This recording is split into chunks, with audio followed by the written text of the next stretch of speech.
Poker's legendary champions, next-generation stars, and tireless ambassadors of the game, sharing their wisdom and guiding your journey to high achievement on the green felt.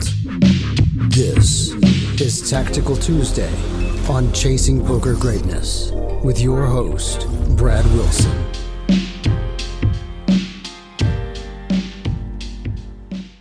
Welcome, my friend, to another episode of the Chasing Poker Greatness podcast. Today is Tuesday, which means it's a very tactical day. I am once again joined by Jon. Jon, how you doing, sir? Doing well. Got a couple preflop slow plays today that sounded like they worked out. They're actually not my hands for the first time, at least for the YouTube audience. We're going to look at some of Brad's hands. Yeah, we're looking at some hands in my database because you couldn't find any where you successfully slow played preflop in 100,000 hands. My aces slow play preflop have, well, maybe we shouldn't tell the viewer this because they might not they might not do it.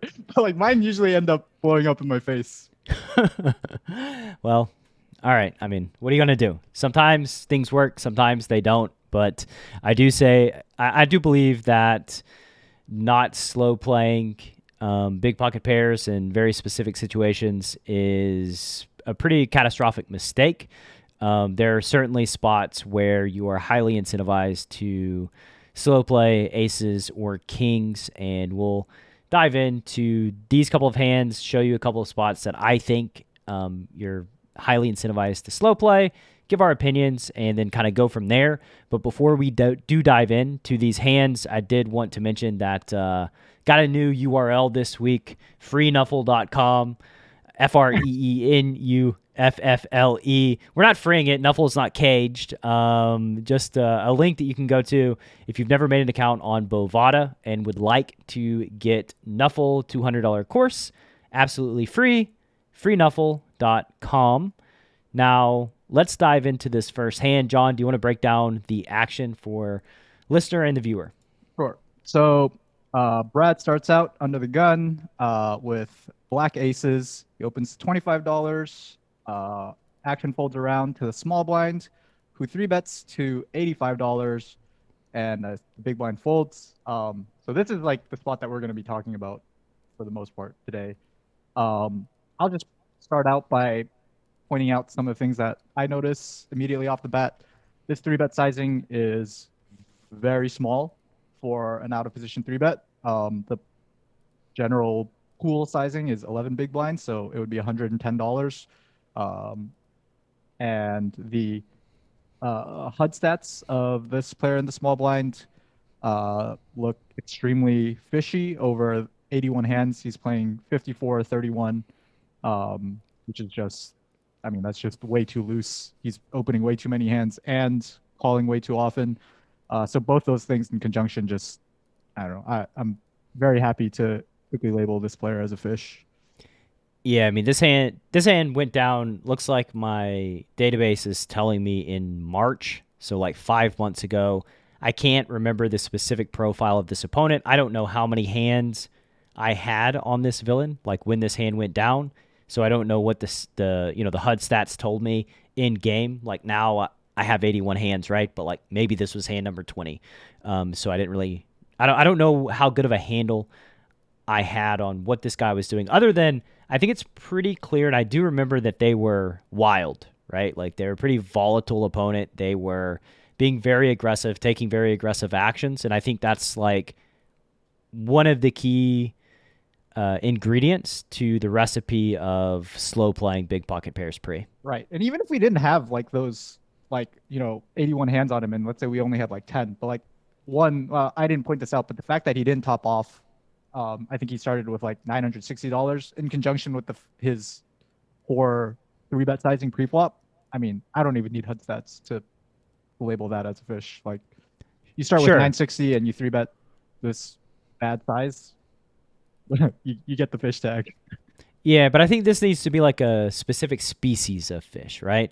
Because typically when fish 3-bet, it's not the worst idea to start 4-betting a lot because they don't 3-bet at a high frequency and they tend to call 4-bets. So, we need like the right species here, which would to me mean they're 3-betting way too light, which means like they're going to have some folds when we 4-bet, where they're going to be inclined to fold. And then also post flop, they're probably way too aggressive. So like they're going to stab inappropriately, fall right into the trap of sunk cost fallacy, and just start, battling for money post flop inappropriately. Yeah, I think I mean, like that was just going to be my next question. It's like, hey, it's extremely standard to 4-bet aces in the spot. Kind of what would you need to know about your opponent before deciding to deviate from standard pre-flop play and throw in a flat here?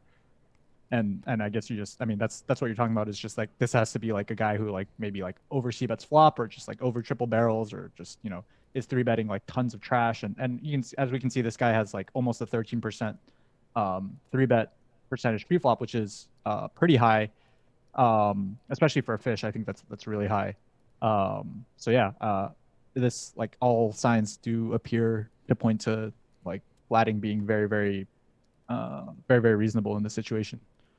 Yeah, another ingredient, the final one that I'll mention here, is that the sizing of post-flop c-bets. I think that matters too. When a villain is sizing inappropriately and they're sizing big, or they have a tendency to c-bet like pot or bet pot in general, that's their sizing of choice, then you're more incentivized to flat with your strong hands when you're in position, because the pot gets inflated. They bet pot inappropriately. They invest more money. Pot gets bigger. They're going to stab more. They're going to fight more when they have low equity. So like that's another consideration here. Mm-hmm. And with all that said, again, I don't know what I knew in March, because I don't really know what I knew yesterday. When you get old, these things kind of happen, right?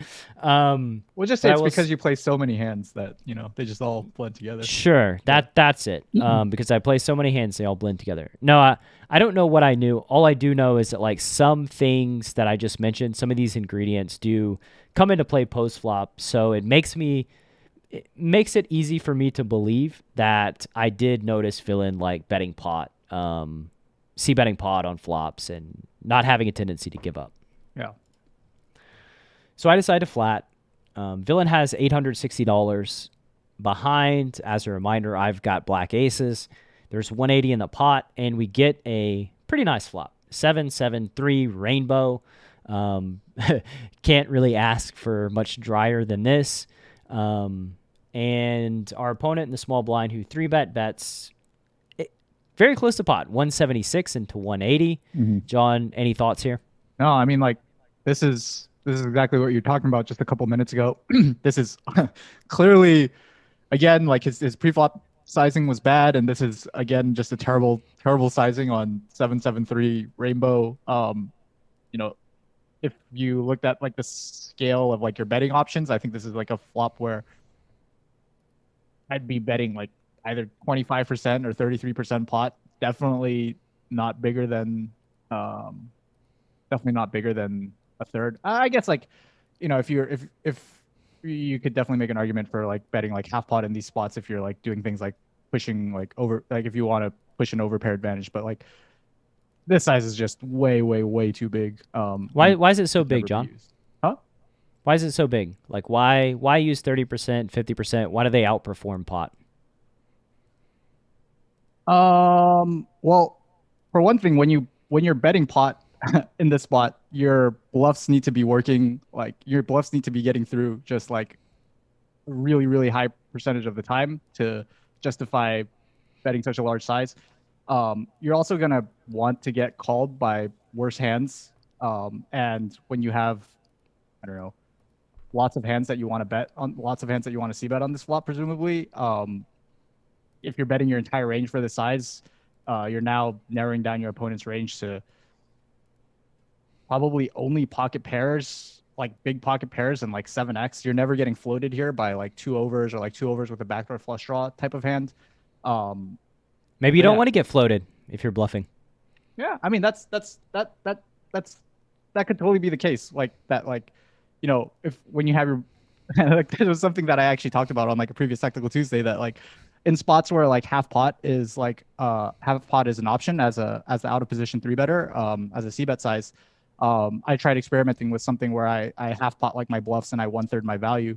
But even then, like pot is just, I don't know. We got to be able to define why it's bad, right? In order for it to be bad, not just because a fish is doing it, but I think like as a strategy, the way that the strategy as a whole would look, if you're betting pot here, you're probably supposed to be doing a lot of checking. And I don't think you're going to be doing enough checking. So if you're always betting pot, you're just going to be betting pot way too often.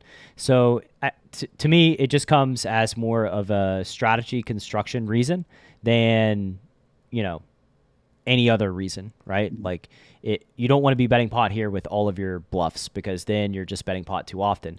On ignition, it's actually not the worst because nobody's really going to be able to exploit you for overdoing it here. And I think that like betting pot in these spots does get overfolded, right? Like your bet only needs to go through more than 50% of the time. And it's very easy for me to imagine that villains are going to fold. Even regs, they're going to struggle to find a lot of the backdoor floats with overcards versus a pot size bet. So they're probably naturally going to overfold more than 50%. So I actually don't think it's like the worst sizing here. I think it's abnormal, but I do think that like as a whole, it's probably profitable. Interesting.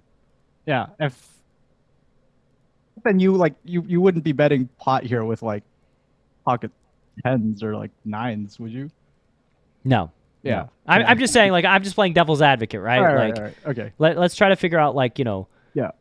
if it's not standard, that's okay, but like we do need to define like where the exploit is from your opponent's perspective, and then we need to ask ourselves, like, are villains naturally exploiting a pot size bet? And I think probably not, right? Like a natural exploit would be to like raise minimum with a bunch of hands that don't connect to the board, but like I don't think that villains are going to raise minimum with like Jack 10 of spades here on 7-7 tray rainbow. So I actually think that like it's probably a pretty nice exploit just betting pot here in general. That's just I just wanted to add my opinion on this because like I think it's interesting to talk about things that are abnormal and not just kind of like not kill them outright just because it's a whale choosing that action. Gotcha. Okay. Anyways, this fits in there? Like, I don't know. I think like I mentioned this, but like this is like exactly what we were hoping for when you trap aces. Like this guy's just gonna bet really, really huge on lots. That's of flops, another exploit, right? the exploit preflop is like villains just going to over-aggress and bet really big, and like when they do that very often, you would like to have some very strong hands kind of baked in naturally to your range. So with that said, I mean, I think there's just not really an argument for raising here with aces. Like there's just, if villain has a pair, then they're probably going to keep blasting, and if they have air, they're probably going to keep blasting. So like just no reason to raise. Yeah. So I do end up flatting, and now there's 532 in the pot. Villain has 684 behind, and the turn is the 4 of clubs. So tray of spades, 7 of hearts, 7 of clubs, 4 of clubs. So backdoor flush draw on the board now, and villain bets 396. So they bet 396 into 532, leaving themselves with 288 behind. I mean, I actually do something unconventional here as well, which like I think pretty conventionally we would just jam. I decided to flat, which really leads me to believe that I had had a pretty good intuition that villain was just blasting here with like a whole bunch of nothing. Yeah, and also like on top of that, you probably were pretty sure that he's putting that like 288 in on the river a lot most of the time, and he's not just gonna like double barrel and give up, or like I hope bet a backdoor flush draw here and then not bluff the river or something like that. I would say like if you got a backdoor flush draw, that like if he's betting backdoor flush draws, he or she, then like yeah, whatever, I should jam. I just thought they were betting like a lot of like Jack 10s or King Queens or Queen Jacks, right? Where it's like, I don't think they're calling all in on the turn. I mean, maybe they do, because like the pot at this point would be like, 1,300. So it's like they're calling 300 to win like, oh no, it would be 1,500. They're getting like 6-1 or 5-1 on their money.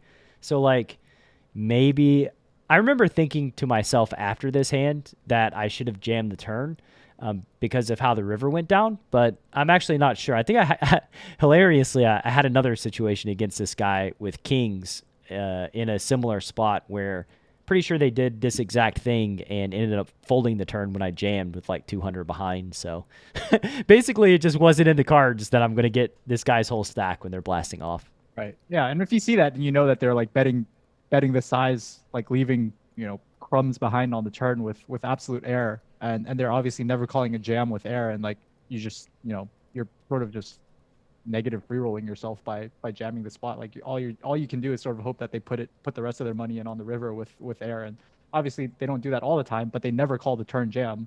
So well, they can improve, right? For sure. Their air can just make a pair, in which case like then we do get it, right? Yeah. So all right, the board is Trey of spades, 4 of clubs, 7 of hearts, 7 of clubs. I already spoiled the river here. We do call. Now there's 1,300 in the pot. Villain's got 288 left. The river double pairs the board. So Trey, 7-7-4. I've got aces. It does complete the backdoor flush draw, by the way. But that was not enough incentive for Villain to bluff. They ended up checking. I just put it in, obviously, and they folded. And for the YouTube audience and the listener at home, the Villain had a hand that... Is this a justifiable hand, John? Do we think? Can we make sense of this exact combo?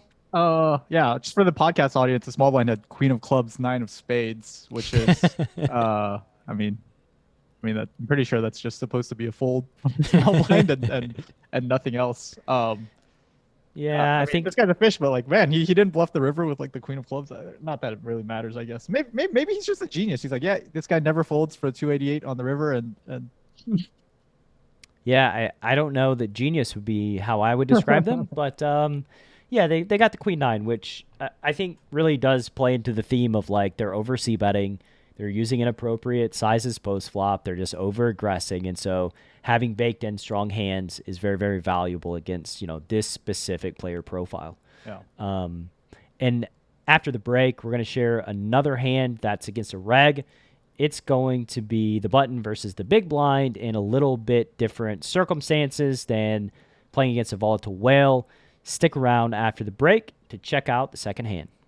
In a world where a fish dog bets the flop, and you don't know what to do, one man, Coach Brad Wilson, has a surefire plan to neutralize flop leads and rip that dunk to shreds. Nuffle. Available now. Go to chasingpokergreatness.com/Nuffle. Rated R. Welcome back to today's episode of Tactical Tuesday. This episode with the focus on slow playing some premium hands pre-flop. John, you ready to dive in and start breaking down hand number 2? Yeah. So this hand actually happens against a reg this time instead of a fish. So Brad is on the button, King of Clubs, King of Diamonds, Pocket Kings opens to $30. The small blind folds. The reg in the big blind, who looks very aggressive, playing 26-20 with a 17% 3-bet. 17% 3-bet. That's a lot. 3-bet's to 125. I'm actually sitting here like a little confused at my 3x open on the button. I don't know like if my... So this hand was actually played on the poker coaching stream like last week. So for poker coaching premium members, I do like a 3-hour play and explain video once a month on there. And I was having some major problems with intuitive tables on Bovada. Mm-hmm. Like I was misclicking everywhere. I was like clicking fold and calling raises from under the gun with like 10-6 off. So like, I don't know what the deal was. Basically, I think it was like any sort of soft click was like screwing things up. So that's my excuse. I wouldn't really ever open 3x on the button, I don't think.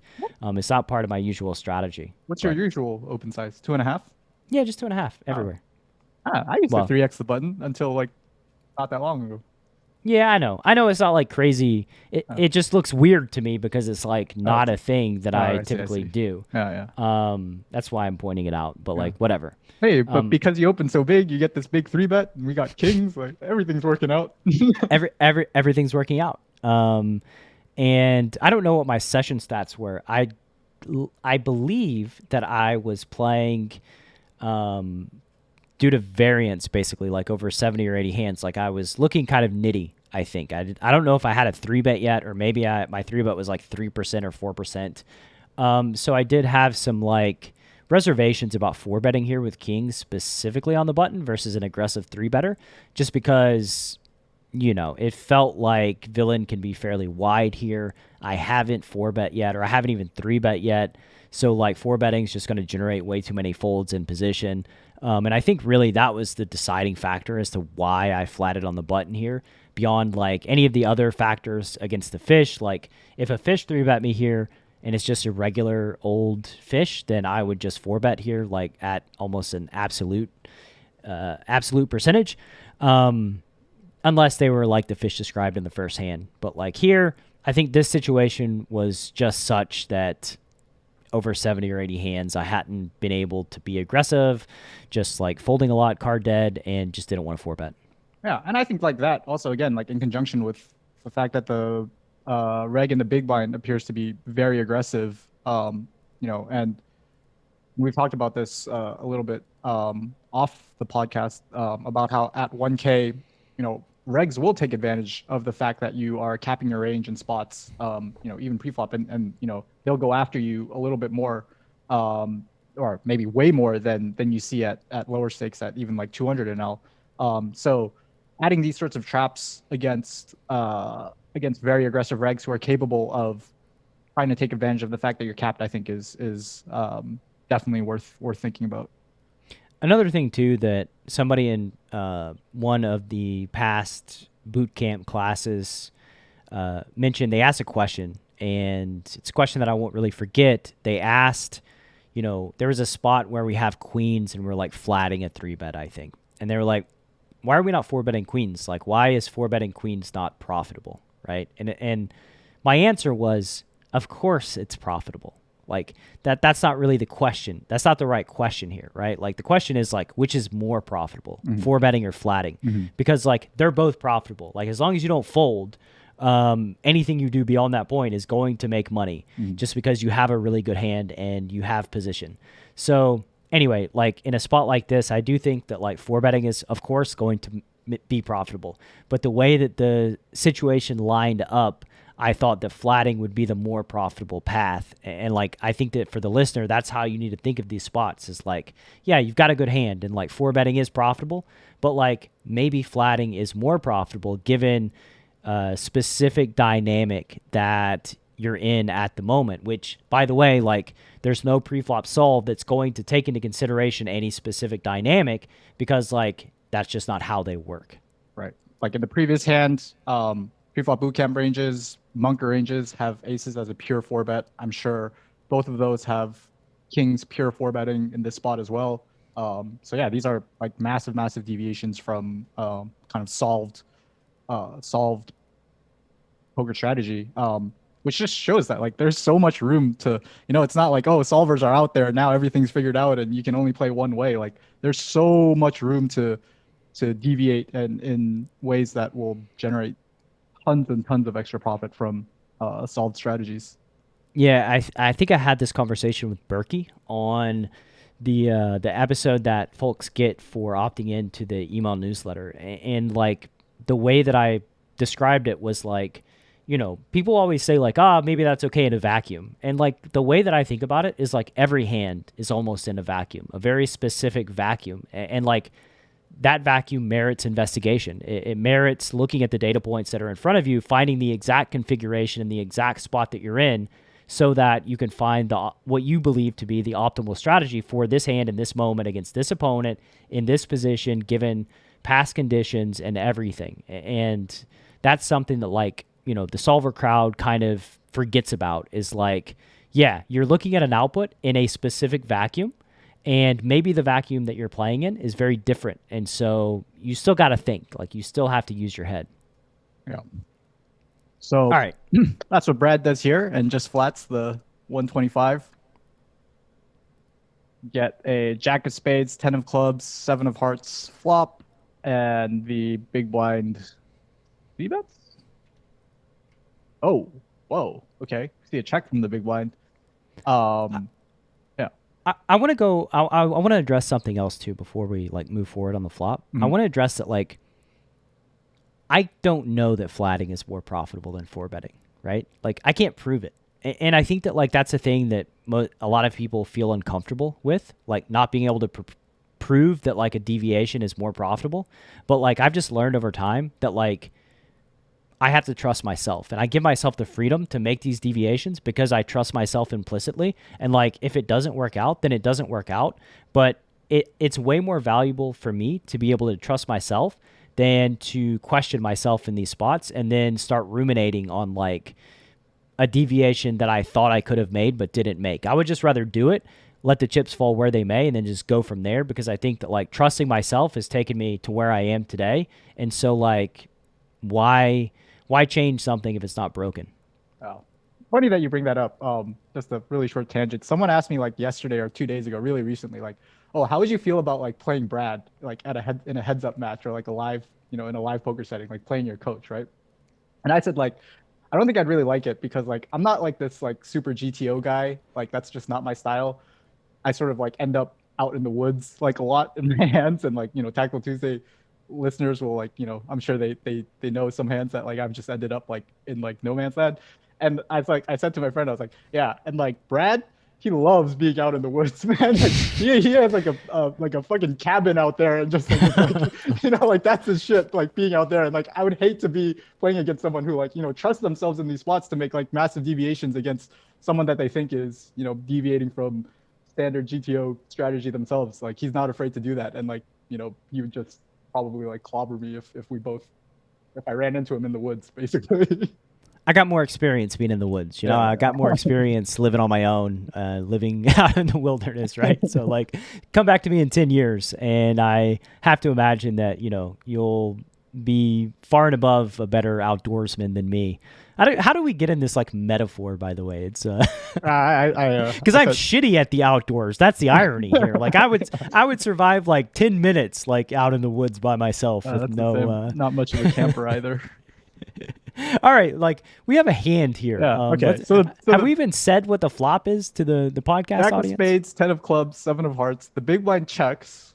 I guess that's not like crazy on this flop to see a check. I would just think a lot of people are c betting range. So it does appear like that this guy has a somewhat more nuanced like three betting or nuanced c betting strategy than just like 1/3 or half pot this spot with range. Does this check like signify anything to you? Not really. I mean, it could just mean they have a very natural hand that wants to check. Like I think that's they could either have like a pre-built strategy for these type of boards, or they could just have a hand that like naturally wants to check, like nines or eights or 7/8 or like 10/9, queen 10, king 10, ace 10, maybe those kind of hands with maybe like a back door.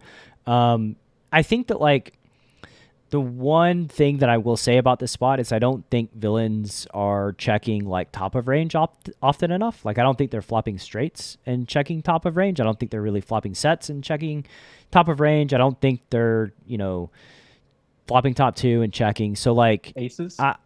Aces maybe. Yeah, I think aces are quite reasonable. Like that's a hand that like doesn't need a ton of protection and is fine with like inducing bluffs and folks getting out of line. I would say that like one sort of flaw in it is that I think this type of board is set up for me to polarize, like betting versus check, and I'm going to check back a lot of like single pair hands. So like the flop is going to go check like very, very often, I think, if you have aces, which, may merit consideration as to checking aces here.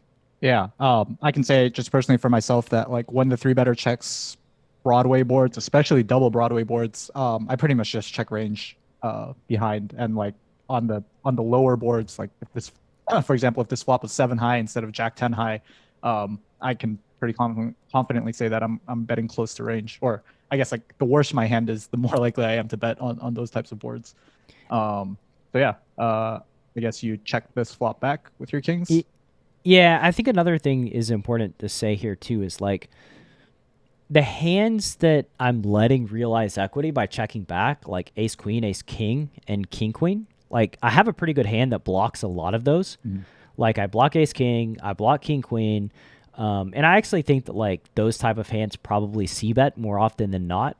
They start by c betting instead of checking. Yeah. So I'm not like ultra concerned. I think like the concerning cards would be like a jack, a 10, a 7, an 8, or a 9. Those cards are like I think those hit villains flop checking range much harder than like an ace, a king, or a queen. Right. So yeah, I just decided to check back. Plus, I think that like the popular perception would be that I don't check back like top of range that often, and so like just adding this hand in there is like a check back trap. I think, I think it just will perform well versus the way villain's constructing. Yeah, right. It's like similar to the logic on the flop, like against like strong regs who are capable of taking advantage of the fact that we're capping ourselves. Like let's just cap ourselves again on the flop and try to get something from a range that probably isn't very strong at this point. Yeah, and I mean, like something that I think the listener needs to bear in mind is like inducing bluffs from low equity hands is valuable. Like getting bets out of low equity hands is valuable when you have a high equity hand. And so like don't underestimate the power of like checking back on some boards that look somewhat scary, but like merit checking back to get value out of like super low equity hands that just aren't going to put money in until we, quote unquote, cap ourselves by checking back. And I think too, like just in general poker theory, like people don't check enough. So I'm always trying to find spots to check back more often. So I do check back. And the turn we get a good turn, John. Like there are some bad turns we could have seen. This turn is pretty nice. The 4 of hearts doesn't really do much. The board is like jack of spades, 10 of clubs, 7 of hearts, 4 of hearts, and villain checks again. So what do you make of this? Okay, so now I feel very confident that villain has some sort of showdown that is trying to, again, get to showdown. Like you said, I think like a lot of his bluffs are gonna bet the flop, like hands like king queen and queen nine suited, or even hands like I got like ace queen. I think are just gonna start out with a bet. I think a lot of the hands that for one reason or another didn't want to bluff the flop are certainly gonna take a stab on the turn. Lots of just backdoor lots of hands that like turn backdoor hearts that were very low equity on the flop, like a hand like 5-6 suited, I think is definitely going to take a stab here. So at this point, once the big blind checks twice, it feels a lot like 10x, maybe some of his weaker jack X, pocket 8s, pocket 9s, those sorts of hands. What about their traps? Do you think they'd be checking their traps twice? Oh, like that's aces, a good question. For instance. I mean, like you said, like I just don't give even regs enough credit for checking their traps on the flop. I would look at his check on the flop and almost instantly be very comfortable that I have the best hand now. I'm comfortable. Loose aces, like sometimes, like that's like one thing. That's like one hand that I would be worried about, like a little bit, but like that's pretty much the only one. Like you said, I don't think the pool is doing a good enough job of checking 8-9 or sets or whatever. And not that they should be doing that a lot of the time, but I just don't think that happens almost ever. Yeah, and I left out something else nice that can happen by checking back the flop, and that's like we get to realize this data point of like what villain does on turn. And like once they, I feel really good on the flop once they check. And I feel like with absolute confidence now on the turn that kings, like there's just no villain has eliminated all the traps from their range because they checked twice. So I'm just feeling like really good. And like you said, just honing in on bluff catchers. Like I'm very confident that they have a bluff catcher, some sort of like single pair hand. And so like after checking back the flop, after flatting pre, getting a, flush possibility creating turn, just ready to start betting. And what size here do you go with? So my standard just sizing in this spot would probably be somewhere between 2/3 and 3/4. Maybe on this. Yeah. That's like exactly what I use is 70% between. Yeah, and I think like going the larger size here actually makes more sense. Like if let's say like my range is between 66 and 75. I think going 75 here makes a lot of sense because, like you said, like we know this guy has a sort of like a showdown bound hand or a hand that is something that wants to call. Also, that kind of sets up stacks a little bit more comfortably for like a slight overbet jam on the river instead of a big overbet jam, which is that's like that's what I would want versus a hand that's like trying to bluff catch. I don't want to like blast the river way too big. So when I'm like pretty confident that I'm gonna get called in the spot, I think going bigger is definitely the way to go. And maybe even going bigger than 75 is reasonable because like you're gonna have no shortage of bluffs on this 4 of hearts turn. I think yourself. I think that like the problem with going bigger, I think 90% can be reasonable, but I don't like overbet because the problem to me with overbet is like we have more efficient sizings we can use. And so like, why are we choosing overbet with like our whole range here? Like, what does an overbet strategy look like on the turn? I just feel like overbet is going to be perceived as like much stronger from villain's perspective. Where like, yeah, maybe we start having more traps when we check back the flop and then 1.5x the turn, right? Because like we know we can 1.5x the turn and then jam rivers and get it in pretty easily. So I'd be very hesitant to overbet here and just kind of do what, take the action that I think villain expects me to take with a wide variety of my range. Right. So yeah, I go with the 70%er.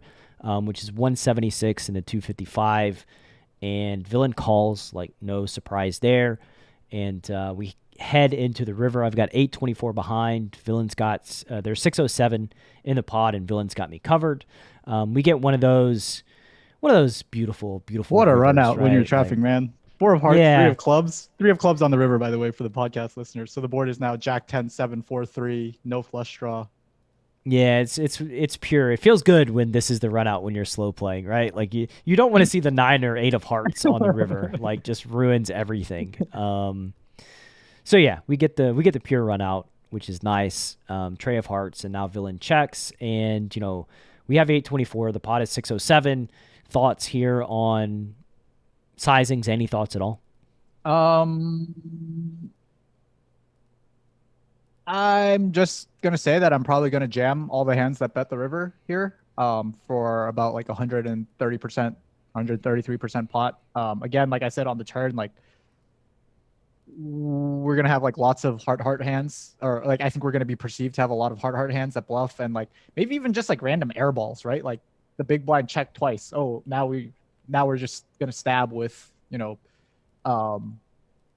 just hands that are just like absolute air, or maybe we even turn hands like pocket fives or pocket sixes into a bluff on this run out to try and hold out weak Jack X or 10x or pocket eights or pocket nines sometimes. So that being the case, I'm pretty happy to just jam my value here as well. Yeah, same story is on the turn, right? Where like the expectation I think is about the size that I use, and here on the river I think the expectation is all in. Like it would be weird to face like a 1/3. I think here it would like they're probably expecting a jam on this river. Right. So like let's just jam, because I think that's like the perception is that's what my bluffs want to do. Yeah. And so just kind of fall in line with that. So we do go for the jam, and yeah, villain tanked for quite a while. They went into their time bank. It was one of those situations that like sometimes you jam for value and you think like they're never gonna call. Like you just know that like they're just not calling here. Like this was one that I was like, I would have bet a lot of money that they're going to call. Like that they're like the curiosity is going to get the better of them. They're going to start having these thoughts of like, oh, what hands do I like check twice and then call the turn with, and like not raise the turn and not c-bet the flop, and like am I at the top of my range here on the river? Like what better hands do I have? I feel like I could easily have some bluffs. I don't know what I beat. Time's running out. I guess I'm just going to click the call button. Like that was how I imagined that situation going. I don't have a heart in my hand. I don't have a heart. That's one that I tell myself all the time before I make a bad call on the river. Right. And I speak from experience here in verbalizing the thought process, because like I've had all of these thoughts, right? And so like coached many guys that have these same thoughts that they verbalize almost verbatim. So like that's what I think's going on in villain's head. But yeah, they timed down to like 4 seconds and clicked the call button, and we ended up winning. Villain had, where's the thing? Yeah, villain had the queen 10 of spades. So I don't think this is like a great hand to call with. I don't know. Like I think ace queen is like a natural bluff, that one of the more natural bluffs that we have that kind of flat in position here and check back the flop because we have some equity we want to realize. So like I think ace queen's a pretty natural bluff. King queen, I could imagine checking king queen back here some too, like some combos of king queen off that I don't want to get check raised, and like having some hands that like we can turn the nuts with, and also turn additional equity, turn top pair, like just kind of protect my equity by checking back the flop. So like I think that like those are the hands that you're kind of looking for from villain's perspective, and blocking that is not necessarily great. With that said, like I don't know, they're kind of in a tough spot. Like it's I kind of put them in a pretty shitty spot here on the river. So I guess I'll ask for your thoughts here. What would you do, I guess, with the queen 10? What do you think of it? Yeah, I mean, I as sad as it is, I probably would have had the exact thought process that you verbalized, where I like, well, like I don't check very many hands like stronger than this twice or like 3 times. I don't have hearts. Like, I hope he's just like bombing. He bets like, the flop. Yeah, they like, bet the flop with like a lot of their nuts. They don't check back yeah, a ton of value. I guess like I'm just hoping for like him turning like a pair into a bluff or some airball into a bluff like enough of the time here and just call with a 10. Yeah, I mean, I think that like I think the situation shaped up as such that like basically they put themselves in a spot where like they're bluff catching probably too much, and I'm not going to be bluffing taking this line hardly ever, which kind of is sucky for them. Yeah. I think one maybe like one pertinent thing here is that like he probably never expects you to have aces, kings, or queens here, and like that part of your range is probably just completely eliminated from his thought process. And yeah, and that's like pretty meaningful when you have like 18 combos of hands that like he's just not even considering that you can have for value. That's like starts being pretty huge, and I think that's sort of what for me is sort of like the big point in this hand is that like when you do slow play hands and spots where people just expect you to pure 4-bet a lot of those hands and they just eliminate all of them, like they can start finding calls with hands like like a 10 in the spot. Yeah, and they can probably, I mean, I'm sure if they're bluff catching with queen 10 suit, I just have to imagine that they're bluff catching with everything they've played in this way. Everything they've taken every hand they've taken this line with, they're just bluff catching all of them, like 8s, 9s, any jack, any 10, probably any 7 as well, because like a 7 is very easy to have like blocker properties. Right. 7, 8, hands like that, 9, 10, 10, 8 if they 3-bet those. So yeah, I mean that's a very good point that you made, very astute observation that like when you do have some of these traps in your flatting range, villains are going to, underestimate just how wide your value is, which is going to lead them to kind of bluff catch a little bit too wide, which in some spots that get created is very, very good for us. Mm-hmm. So, yeah, I think that'll do it for this episode of Tactical Tuesday. Nice. This was a good one. Probably because I brought the hands. Finally, we didn't have any king queen offs this time. I bring the goods, man. Aces and kings. These are the hands, right? One day I'll get dealt aces or kings as well. One final call to action. If you want to check out Nuffle, my MDA course on neutralizing flop leads, dealing with facing donk bets for free, freenuffle.com, FREENUFFLE. For signing up for Bovada if you've never had an account.